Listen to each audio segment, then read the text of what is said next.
Welcome to Colonial, Virginia. Over the next several weeks, you will be learning more about life in the Virginia colony. Keep in mind, though, that Jamestown is just one settlement and the current capital of the Virginia colony. There are settlements all over the state. By the end of this unit, you should be able to do the following.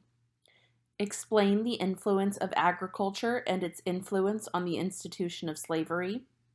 Describe how European immigrants, Africans, and American Indians impacted the cultural landscape of Virginia.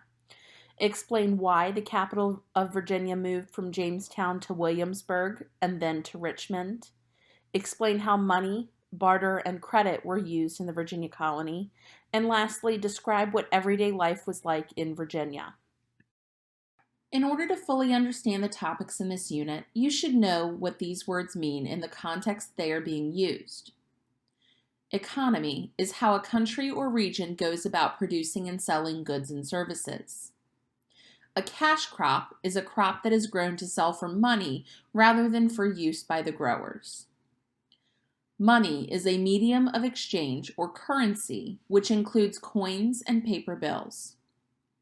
Barter is the trading of goods and services without using money. Credit is buying a good or service now and paying for it later. Debt is when a good, service, or amount of money is owed to another person or business. Savings is money put away to be used at another time. A capital is a city or town that is the site of a state or country government. Contaminated means to be made unsafe for drinking. It is a spread of filth or germs. Immigrants are people that move from one country to another to make a new start.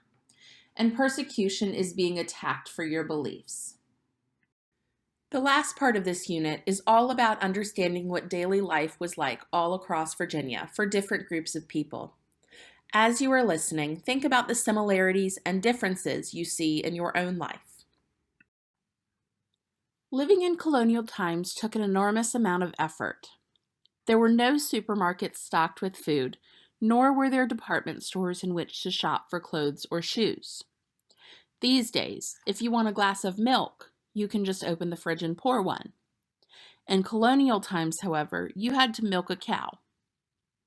The things that you and I take for granted now, like drawers full of clean socks, hot baths, and lots of food choices, were only for the very, very rich.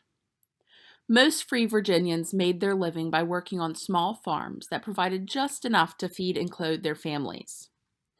At the time, food choices were limited and meals were made of local produce and meats.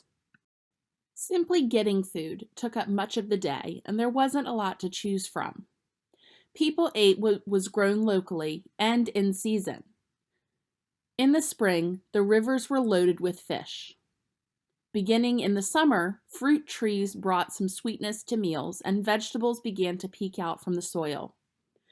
Autumn was harvest time, and folks stayed busy preserving foods to last them through the long winter. Meat was dried into strips called jerky, smoked or buried in crocks of salt. Fruits were boiled with sugar to make jams and jellies. Wheat and corn had to be ground into flour or meal for baking. Work began at dawn and lasted until it was too dark to see. This went on all year long. Firewood had to be gathered daily and fires stoked throughout the day so that food could be cooked. There was very little time for rest or play. Deciding what to wear each day wasn't as simple as going to your closet and picking out an outfit. Most Virginians wore homemade clothing. Some grew flax to make linen or cotton plants to make thread with which to weave cloth. Sheep were sheared and their wool spun into yarn. Deer and other animals provided hides for leather jackets and shoes. People bartered to get what they needed. Only the wealthy Virginians could afford to buy clothing, which usually came from England or France.